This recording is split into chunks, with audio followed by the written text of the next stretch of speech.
Olá, povo! Tudo bem com vocês? Sejam muito bem-vindas e muito bem-vindos ao podcast Você na Sua Agenda. Isso, o canal Voa Talks no YouTube. Voa de Você na Sua Agenda, Talks de conversas.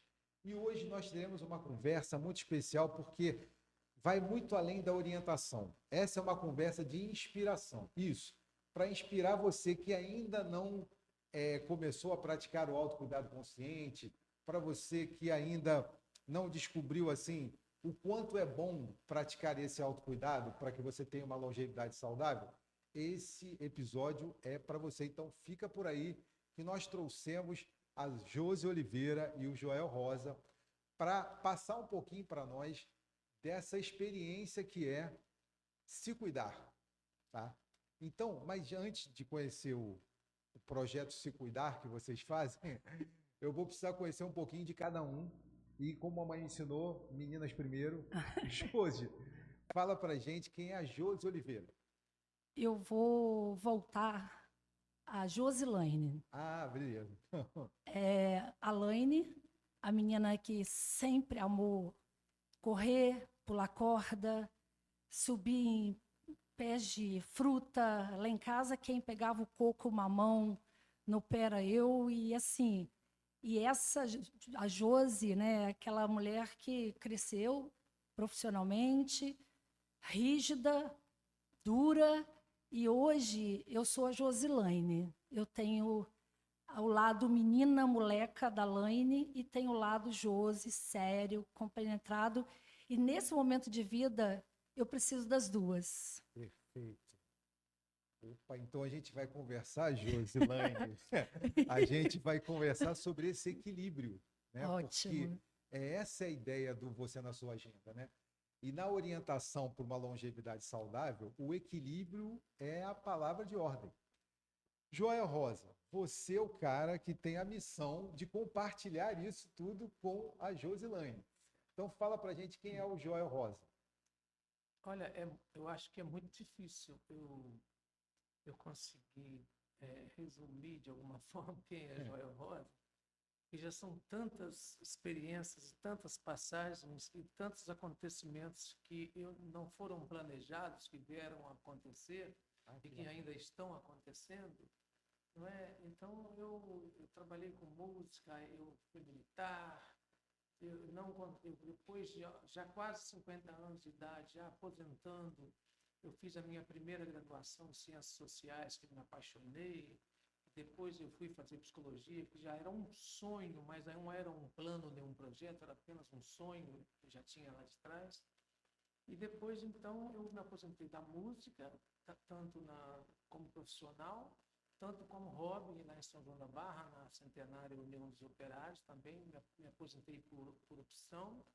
Eu pedi aos companheiros lá que me dessem essa liberdade de me dar essa folga para eu fazer outras coisas.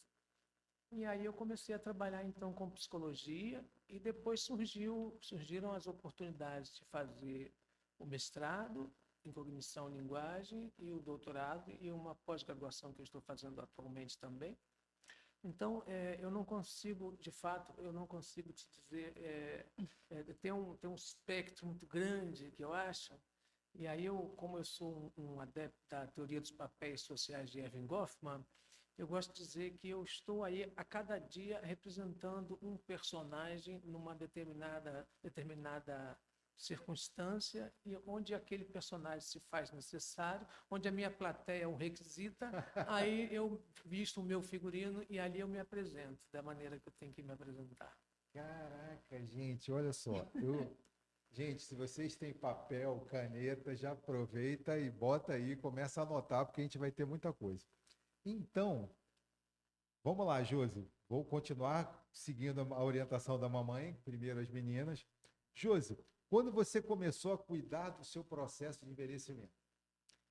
Olha, eu vou responder primeiro. Se você não cuida, a tua saúde, ela para você de qualquer jeito. Desde 2014, eu trabalhava muito. Teve um período também que, inclusive, eu ia e voltava para Macaé. E o médico falou, Jô, você tem que parar, vai fazer uma atividade física. Eu antes fazia muito isso, mas eu vivia um bom tempo olhando só o trabalho. E aí eu esqueci um pouco de mim.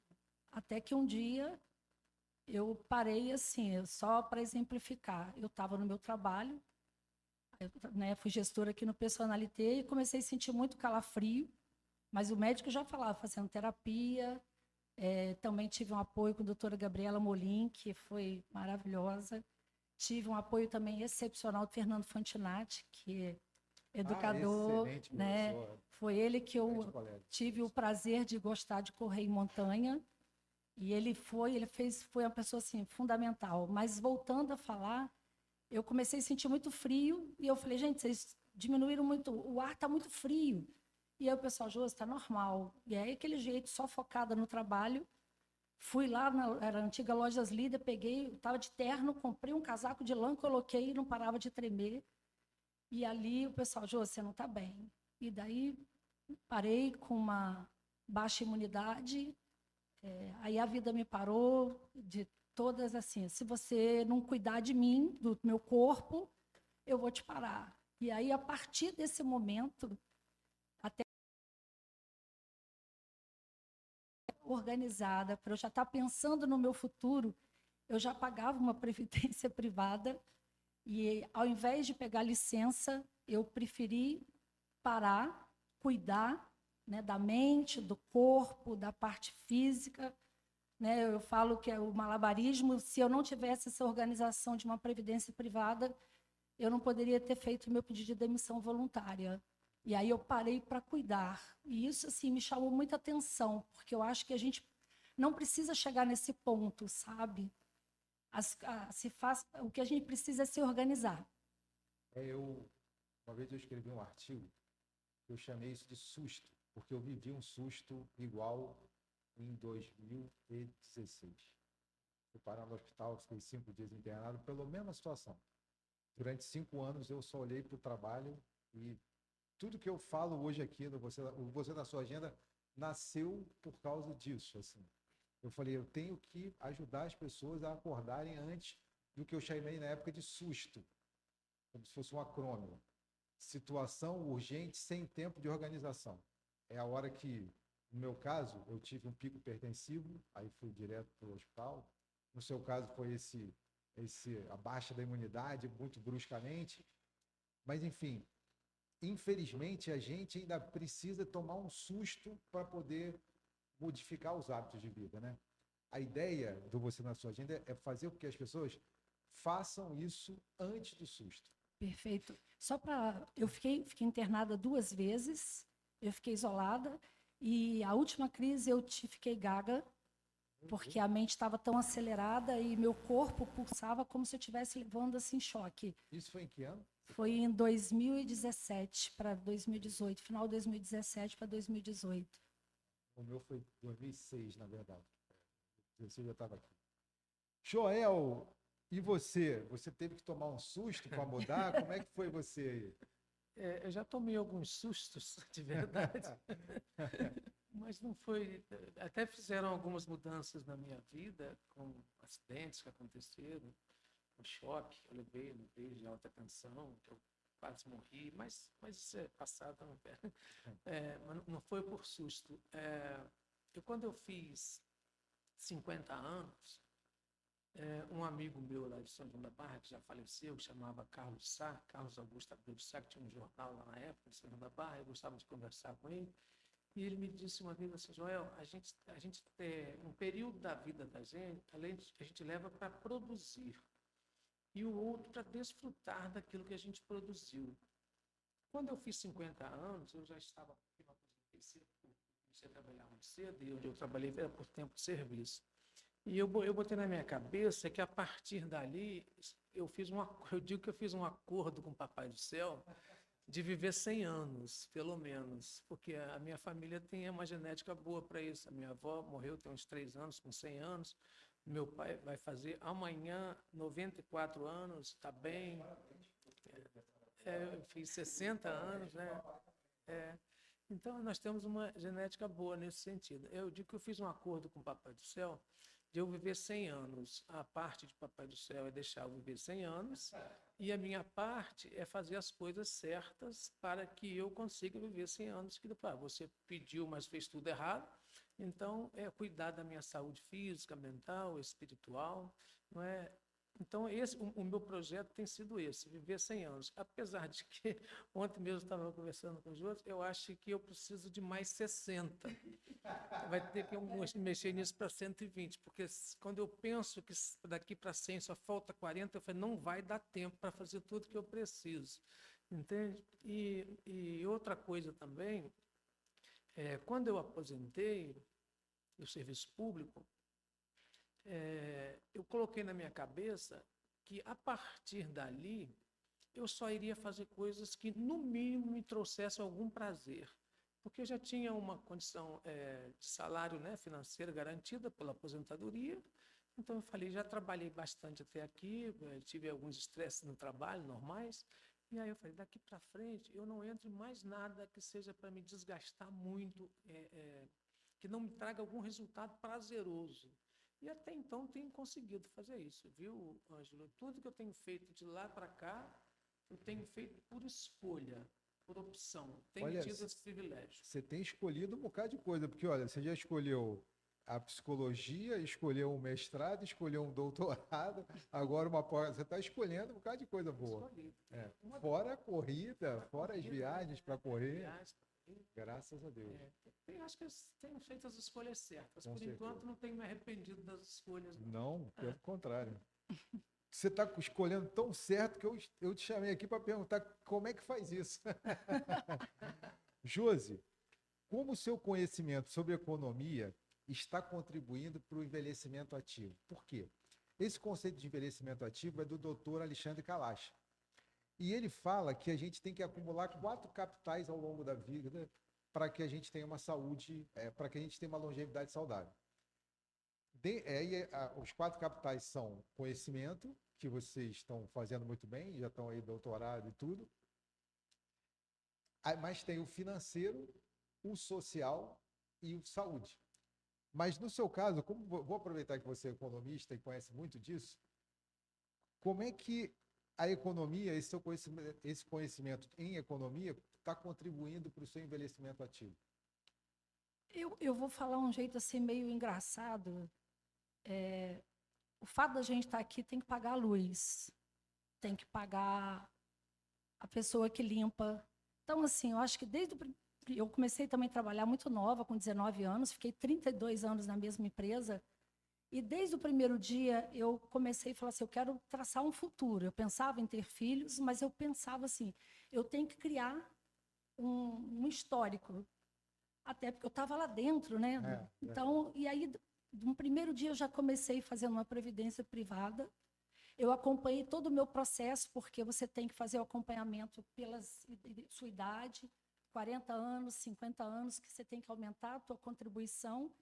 E eu vou dizer assim, o quão foi importante, porque no momento que eu tinha que literalmente parar para cuidar de mim, eu estava preparada financeiramente, eu sabia que naquele momento eu já poderia usufruir da minha previdência privada, foi o que eu fiz. Eu pedi demissão, falei, vou realinhar, igual o Joel falou, vou refazer toda a minha estrutura, mas antes disso eu vou cuidar um pouco de mim. As meninas já estavam, minhas filhas já estavam independentes. Opa, a gente está falando de quantas meninas? São duas. Duas meninas. Duas meninas.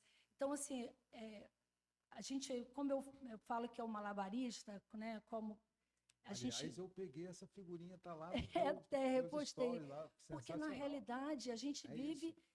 São 5 pratos que são os mais importantes, né? Que é a parte da saúde física, que é o que a gente procura fazer, né, amor? Inclusive, acompanhar a balança, se exagerou um pouquinho, a gente come na salada.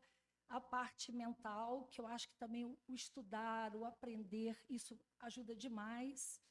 É a parte social. Então, quando a gente sempre viaja, a gente sempre une o passeio, a cultura também, a gente sempre vê se tem uma corridinha, né, amor? Quando não tem uma corridinha oficial, a gente cria uma corridinha. A parte financeira, porque todo mundo precisa se alimentar, se vestir. E a parte espiritual ou afetiva, que eu acho que tem um peso, que é aquilo que você não toca.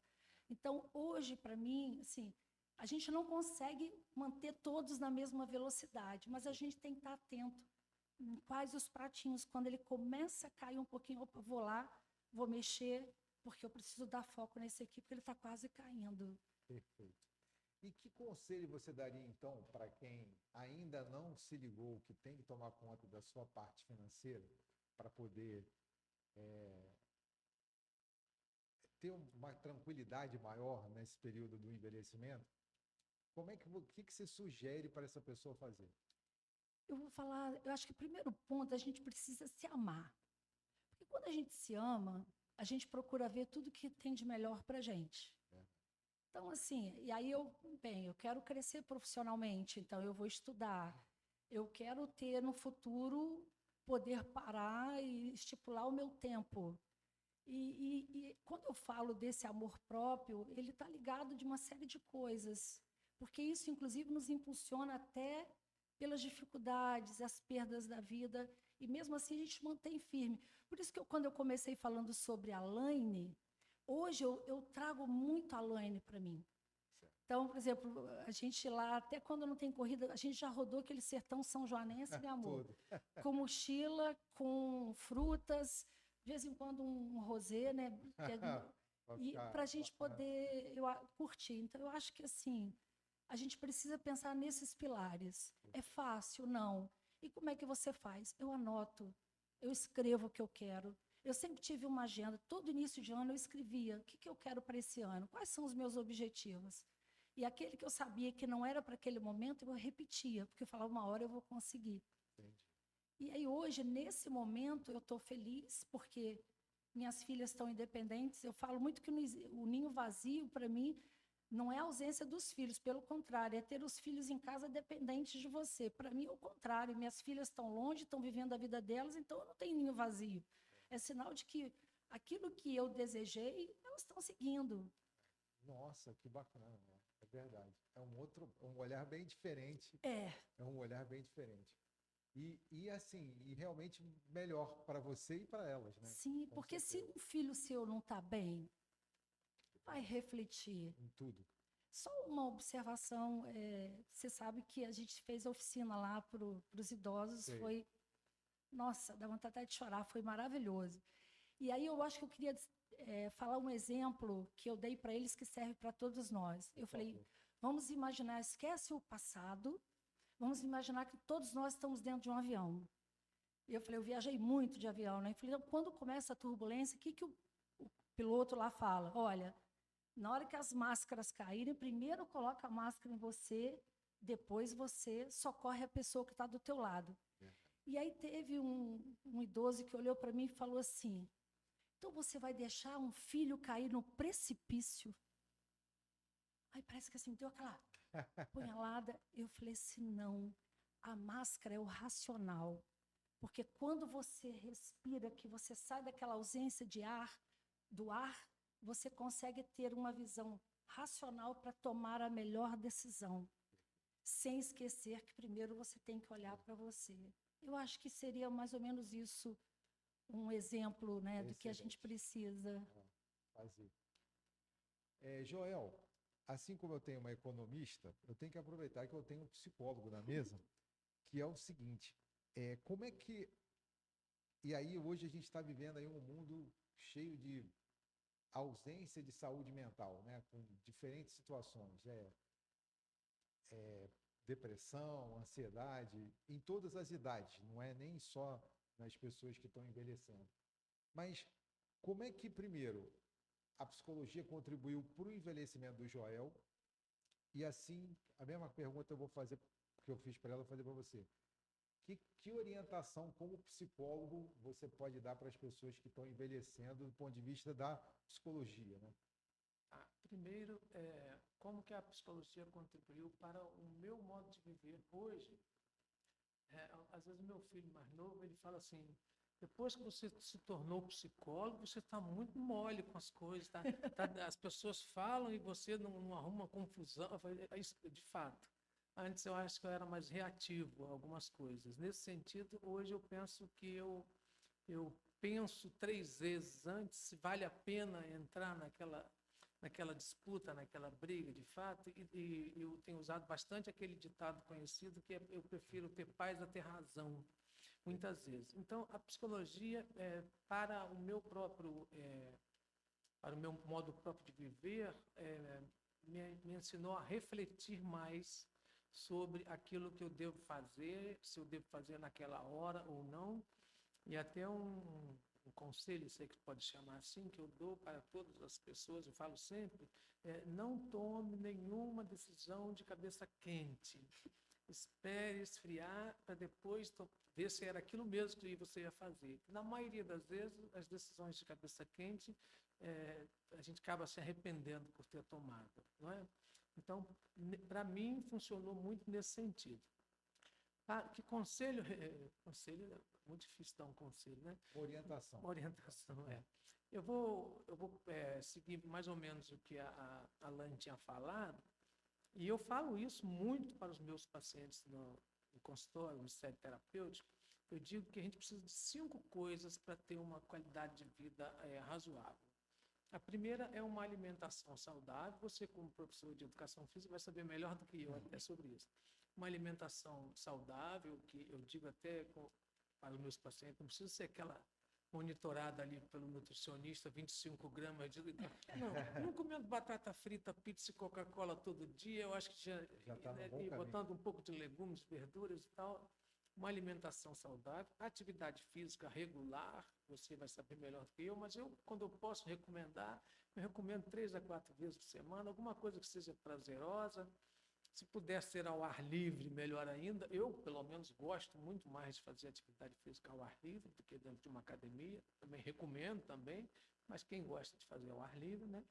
Então, alimentação saudável, atividade física regular, rede social, mas não é rede social digital, amigos de verdade, pessoas que você possa conversar, seja parente, pai, mãe, filho, irmão, esposo, conhecido, seja lá quem for, eu digo que pessoas que você possa rir ou chorar com elas, será acolhido. Essa é a rede social que nós precisamos. Psicoterapia, terapia, eu acho importante, não estou fazendo logo para a minha profissão, mas as pessoas muitas vezes não levam isso muito a sério, principalmente os homens. Os homens têm muita dificuldade. Eu atendo muitos homens no meu consultório e muitas vezes... Que bom, isso é bom sinal. E eles muitas vezes vão lá e falam assim, olha, eu só vim aqui porque você é um homem, o psicólogo é um homem, porque a maioria dos psicólogos formados hoje em dia, a maioria ainda são mulheres. Predominantemente, na minha turma de UF que eu fiz, tinha 50 alunos e pelo menos 40 eram mulheres, né? Então, muitos homens, principalmente homens um pouco mais velhos até, eles falam, eu não falaria isso que eu estou falando para você para uma mulher, para uma menina, para uma moça, de jeito nenhum. E eles precisam falar sobre aquelas coisas que eles estão onde está doendo neles, né? Então, para muitas pessoas isso é um fracasso. Falar sobre as minhas fragilidades é reconhecer o meu fracasso. E lá no consultório eu mostro que isso não é verdade. Muito pelo contrário, tem que ter muita coragem para falar de suas próprias fragilidades. Então, eu vou voltar às 5 coisas, né? Atividade física, alimentação, rede social, psicoterapia. E a 5ª coisa eu chamo de saúde espiritual. Não é sobre religião, nem nada, se você for ateu, sem problema. Mas eu digo que tem questões que não tem, nenhuma dessas outras 4 coisas vão responder. Eu não consigo encontrar resposta, nem na psicoterapia, nem no psicólogo, nem na psicanálise, nem em lugar nenhum. Eu preciso de alguma força, de algum lugar, acreditar, ter fé em alguma coisa, porque senão eu não vou conseguir reagir àquilo ali. Então, 5 coisas que eu falei. Além dessas 5, existe uma outra que eu sempre deixo de fora, que a gente também precisa por uma necessidade, que é o trabalho. Até para se sustentar, ganhar dinheiro e tudo mais, é necessário. Para tudo a gente precisa de dinheiro para pagar, é verdade. Mas eu deixo o trabalho de fora, porque o trabalho, ele muitas vezes é a causa de nós não fazermos essas outras 5 coisas. E eu não consigo fazer atividade física porque eu não tenho tempo por causa do trabalho. Eu não consigo fazer as minhas orações ou frequentar porque o trabalho não me dá tempo. Eu não consigo conversar com meus amigos porque eu tenho que trabalhar. Eu não consigo fazer terapia e a gente não consegue fazer nada por causa do trabalho. O trabalho é necessário, mas é preciso aí chamar a palavrinha, eu vou dizer a palavrinha-chave, equilíbrio, equilibrar. Eu sei que não é tão simples, cada caso é um caso, Mas eu sei que se a gente se esforçar e pelo menos já tiver consciência disso, ficar atento a isso, a gente vai começar a tentar. E a partir do momento que a gente começar a tentar, a possibilidade da gente conseguir já torna-se real. Isso é verdade. Não, e foi bom porque tanto eu quanto a Josi, a gente falou disso, né? Porque a gente, como o trabalho levou a gente a ficar assim. Mas, depois de fazer terapia durante 5 anos, eu entendi que o problema nunca foi o trabalho, era a forma como eu me relacionava com esse trabalho. Então, eu é que não não agi da forma correta. Porque o ideal, o equilíbrio, nos ensina que é você, dentro daqueles pratinhos que você trouxe para a gente, o trabalho é um desses pratos, né? E também a gente tem que equilibrá-lo junto com os outros. Exato. Senão, a gente, na época, ficou só com aquele prato rodando e deixou os outros todos caírem. Perfeito. Beleza. Josi, quando e por que a corrida passou a fazer parte do seu autocuidado? Olha, eu comecei, o meu forte maior sempre foi a bicicleta, né? Desde 2011, eu acho que era antes mesmo desse período da pandemia, que as pessoas acentuaram muito, eu pedalava bem pesado, sabe? Caparaó, 3 dias pedalando. E aí, quando eu tive esse problema da estafa, né, do diagnóstico de burnout, Quer dizer que a pedalada forte foi antes do burnout? Foi antes, foi antes. Aí eu fui, que é o que você falou, eu estava esquecendo a parte de fortalecimento. Perfeito. E aí eu comecei a fazer personal, e aí em 3 meses, o Fernando me preparou, fui correr na Patagônia, montanha. Que isso? Mas a corrida de asfalto eu comecei com o Joel. Entendi. E assim, é uma forma de estarmos juntos, cada um faz no seu tempo. Eu acho que assim, a corrida é uma coisa que a gente fala muito, é o momento de reflexão. Eu falava para ele assim, a bicicleta era o meu altar, porque eu sempre, parece que descola a cabeça da bicicleta, e a corrida agora também, né? Ontem mesmo você fez a corrida, nós estávamos em Copacabana, na viagem você falou, tive uma ideia assim, durante a corrida, sempre tem um insight, muitas coisas, né, amor, que a gente decidiu, que você, por exemplo, até profissionalmente, foi depois, às vezes, de uma corrida ou de uma caminhada também, porque a caminhada, quando a gente quer conversar mais, a caminhada também. Então, assim, hoje eu acompanho, ele voa, né? Mas eu vou devagar, mas eu chego lá. E para minha mente, que é hiperativa, acelerada, e que às vezes eu queria ir muito além, é um equilíbrio muito importante para o meu mental. Quer dizer que, Joel, você que é o culpado de levar essa menina para a corrida. Você tirou a Laine da bicicleta e foi levá-la para a corrida. E para você, Joel, a corrida então entrou na sua vida como? A corrida tem 10 anos que eu comecei a correr e eu nunca gostei de nada disso. Eu sempre fui sedentário, para ser sincero. Entendi. Eu tive problema de coluna, sempre tive problema de coluna, hérnia de disco, hérnia cervical, na lombar. E aí eu fui para o Pilates para corrigir, porque uma época eu estava em crise muito forte. Fui para o Pilates lá em São João da Barra com a Ana Luísa. Ana Luísa, sensacional, maravilhosa, né? Sensacional. Aí ela me deu um jeito, resolveu o meu problema de dor na coluna, e ali eu ficava lá me exibindo lá no Pilates com ela. Lá, um monte de exercício difícil para eu fazer, filmava, postava, eu nem gostava, né? As pessoas comentavam, eu adorava. E aí depois eu comecei a correr, e ela falou comigo assim, olha, você sabe que a corrida é contraindicada para você, com esses problemas de coluna, você...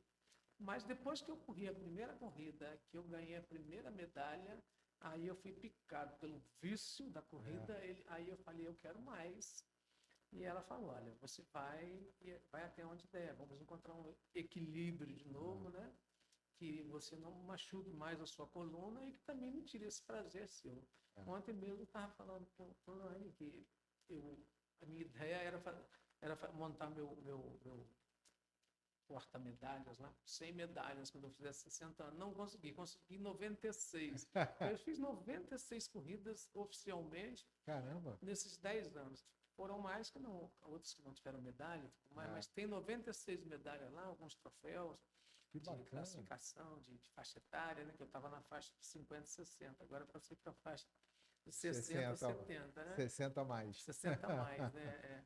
Mas a corrida tem sido maravilhosa. Eu gosto eu tenho um psiquiatra, que eu não me lembro o nome dele agora, ele diz que para tratar um vício, ele responde assim: você quer trocar esse vício por qual outro vício? A gente trocar um vício por outro vício não faz sentido, né? Aí ele explica, e eu adotei essa ideia dele, né? Por exemplo, trocar um vício ruim por um vício em corrida, por corrida é viciante. E hoje está na moda, né? Está na modinha, todo mundo está correndo, está maravilhoso. Eu estou adorando essa moda, está todo mundo correndo, né? E é isso, estamos aí. Né? E você está correndo que prova dessa? Quem corre já tem 96 medalhas, mas você tem uma prova que você prefira de 5 km, 10 km? Não tem uma que eu prefira. Eu já fiz 5, já fiz. O máximo que eu fiz foi 21, que é uma meia maratona, né? Às vezes eu chego um pouco cansado, depois de 21 quilômetros, né? Mas eu chego muito feliz, muito realizado. Até digo que chega, essa foi a última, mas quando é a próxima, eu vou me inscrever de novo. Né? Não tenho, 5 mais de velocidade, eu acho que eu não sou muito de velocidade, eu sou mais um pouquinho de resistência. Talvez 10 quilômetros seja adequado para mim, que eu não preciso correr muito rápido. Para curtir a prova, né? Eu gosto de curtir a prova, verdade. Pelos lugares que eu vi lá no Instagram que vocês vão visitar, né? Viajar, curtir aquele cenário é bem melhor, né? Não tem que sair correndo sem curtir aquilo, é um pecado. A última agora era 5 quilômetros, a gente achou que ia ser tranquilo. Altimetria dentro da cidade, 747. Raposo, nós fomos correr em Raposo. A gente não corre, aqui não tem morro, é tudo. Verdade. Nós fomos correr em Raposo. À noite. Uma corrida noturna. Era 5 quilômetros. 5 quilômetros é tranquilo, mas tinha cada subida imensa lá. Mas nós conseguimos chegar. E ganhamos troféu. Ela ficou em terceiro lugar na faixa. Terceiro. Minha prima em segundo lugar na faixa. Essa mesa nunca teve nenhum campeão. Olha só que beleza agora que a gente está. Chegamos bem. Que bom. Foi engraçado essa corrida. Tinha um cara que estava correndo, que eu não sei quem era, que estava lá. Aí no meio, ele me passava e eu via que eu estava disputando com ele, né? Mas eu imaginei que ele estivesse na minha faixa etária. Aí ele, uma hora, passou do meu lado e falou assim: você tem quantos anos? Aí eu falei: eu tenho 60. Aí ele acelerou e não consegui passar mais ele. Falou: agora ele é da minha faixa, né? E no final da corrida, ele chegou uns 10 metros na minha frente. E quando saiu o resultado final, eu saí em segundo lugar e ele em terceiro, porque a corrida é contada pelo tempo líquido. Tá. E ele saiu na minha frente. Eu fiquei 3 segundos na frente dele no resultado final. Foi muito legal aquela ali. Eu disputei com ele até o final. Realmente bacana. Não consegui passá-lo, mas acabou com o resultado deu favorável a mim dessa vez. E só um detalhe, tinha pessoas de 92 anos. 94 anos. Colocou muitos jovens assim no bolso, normal. Fez a prova toda. 90 e pouco, 80 e pouco, 5 quilômetros com essa altimetria. Caramba, muito que legal. Bacana, gente. E aí, Joel, porque dentro dessa sua história tem a música, né? Que você falou agora para a gente. E a música? O que ela contribuiu para essa questão do envelhecimento? Ou que contribui até hoje? A música foi uma grande passagem, né? Muitos anos trabalhando com música, muitos anos dedicado à música, mas teve um momento que eu tomei uma decisão deliberada de parar um pouco com a música para poder me dedicar a outra coisa. A outras coisas. A música, como a sua pergunta foi, o que a música contribui para o envelhecimento, a qualidade do envelhecimento? A qualidade de vida. A música me deu muita sensibilidade para perceber as coisas, entende? Não só auditiva, né? Também auditiva, é claro, mas perceber que muitas vezes pequenos detalhes que talvez eu não perceberia se não tivesse, digamos, exercitado isso através da música, essa sensibilidade, essa percepção um pouco mais sensível através da música. Então a música contribuiu também para o psicólogo, né? Com certeza, porque a música tem, tanto a psicologia quanto a música, se você não tiver uma audição literalmente sensível, uma escuta sensível, né, você vai perder muita coisa. Então é preciso estar atento a tudo isso. E a Perfeito. música contribuiu com certeza para isso. Josi, a gente está aí às vésperas do Congresso Longeviver, né? Aliás, eu estou tendo a honra de trabalhar com vocês, né, com esse time sensacional. Ontem a gente teve aquela reunião do grupo. E, gente, eu já recomendei aqui, esse é o 6º episódio da série Longeviver, e eu recomendo muito a participação de todos lá.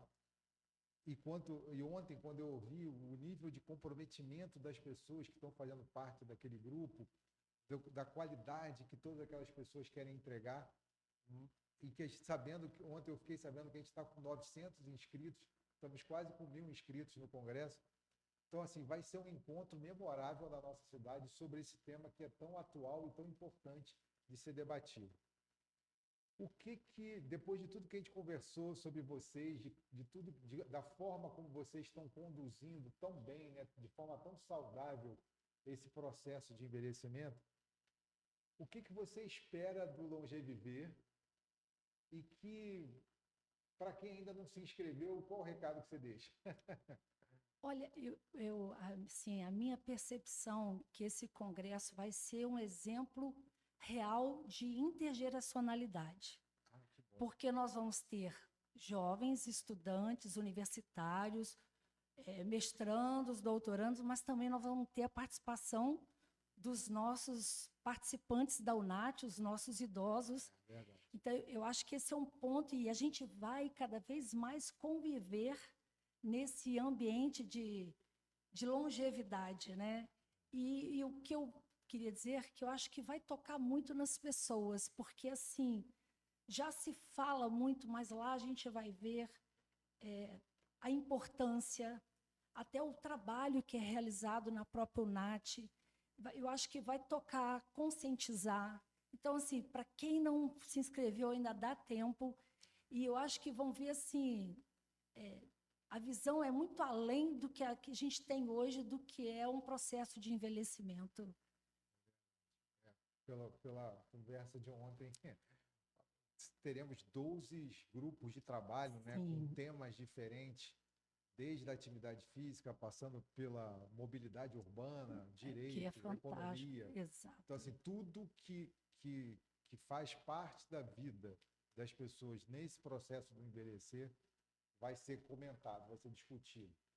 E fora as palestras, enfim. Então, realmente, gente, eu recomendo muito a participação. Você vai estar lá, João? Ele está na equipe da inscrição. Joel está na equipe da inscrição. Eu estou escalado. E, Joel, você que foi escalado, então, no time, o que você espera lá do Longeviver? Um congresso novo, né? Nunca teve esse congresso aqui, É né? verdade. Como a Josi disse, eu creio que o mais interessante desse congresso deve ser mesmo essa interação das diversas gerações, né? De poderem participar e não ver apenas uma questão de longe viver, como diz, lá longe eu penso nisso. Não, eu preciso pensar nisso já bem agora, né? Isso. Inclusive jovens, né? Pensarem, se eu quero viver bem uma velhice, eu tenho que começar a tratar disso desde já, me cuidar disso desde já. Né? Só fazer uma observação. Quando a gente não corre, a gente caminha, e quando a gente caminha, a gente observa e fala. E uma coisa que a gente olha muito são as calçadas, ou às vezes os lugares que a gente passa, né? Nós fomos passar à tarde lá no bondinho, então, assim, o processo para receber um cadeirante, né? Quem estava com muleta, então, assim, isso é um assunto que é para ontem. A gente precisa revisar isso tudo, e isso vai ser falado lá. Porque hoje, como diz, eu espero não depender, por isso que o fortalecimento do músculo, né? Músculo é energia, mas a gente sabe que a nossa cidade, elas cresceram sem esse processo de organização, né? Do espaço, de acessibilidade. É verdade. E assim, o que eu espero do Longeviver exatamente seja esse marco, né? É um marco conceitual desse pensar o ambiente do idoso, né? Perfeito. Porque a gente vai discutir diferentes dimensões, uma delas é arquitetura, urbanismo, e esse é um ponto que a gente vai precisar muito do poder público Perfeito. para que ele possa atuar e gerar um ambiente que seja realmente saudável para as pessoas, né? Porque a acessibilidade não é só... Porque a gente pensa muito na acessibilidade quando fala do cadeirante, da pessoa com deficiência visual, mas hoje em dia a gente tem... não por acaso, eu vindo para cá agora, caminhando, eu tive que ficar na rua em alguns lugares, eu tive que caminhar na rua porque a calçada não tinha como. A gente fala muito sobre isso, né, amor? Muito. Então, assim, São João da Barra, por exemplo, é um lugar que passa muito por isso. E a gente está vivendo, tanto Campos quanto São João da Barra, a gente está vivendo um momento de crescimento do número de habitantes de forma muito veloz. E a gente precisa acompanhar o ambiente precisa acompanhar esse crescimento para dar a condição de qualidade de vida para as pessoas. Então, eu realmente estou muito satisfeito, muito ansioso pelo Congresso, para que a gente possa... E vai ter muita gente competente lá, né, que estuda esses assuntos e tal, e que possa trazer luz para essa conversa, né? E que todas essas conversas, todas essas pesquisas que já acontecem na UENF, na UNAT, que elas possam se transformar em ação de fato para melhorar a qualidade de vida, como a UNAT já faz, né? Perfeito. Que quando você termina uma oficina dessa, olha quanto que você contribui para a qualidade de vida das pessoas. Né? Quanta gente que saiu de lá sem saber o que fazer com o seu dinheiro e agora sabe. A gente, inclusive, teve até casos de ressarcimento, de débitos indevidos, a gente teve casos de sucesso de evitar clonagem. Então, Olha, assim, que bacana. foi um tempo, um semestre, mas já assim, extremamente intenso. Certo.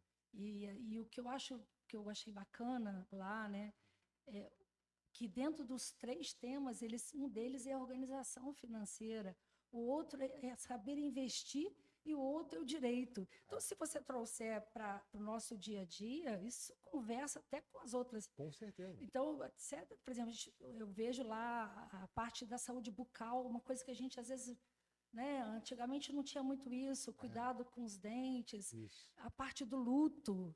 Então, assim, para vocês que não fizeram inscrição, é gratuito e ter a oportunidade de ouvir coisas. Gente, eu não tinha parado para pensar nisso. Porque às vezes tem pessoas, por exemplo, que estão sofrendo o luto e às vezes ouvir, né?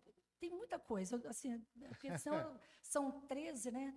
12 GTs, mais as mesas mais as tarde. mesas, mais o bate-papo, mais a Rádio Corredor. a Rádio Corredor, e acho que vai muito ser potente também. vai ser fantástico, sabe? Gente, eu quero agradecer muito a presença de vocês aqui, foi maravilhoso. Vamos ter outras conversas, inclusive, Josi, você está na sua segunda visita ao podcast. A gente tem um ritual aqui que na terceira você já pode pedir música, tá?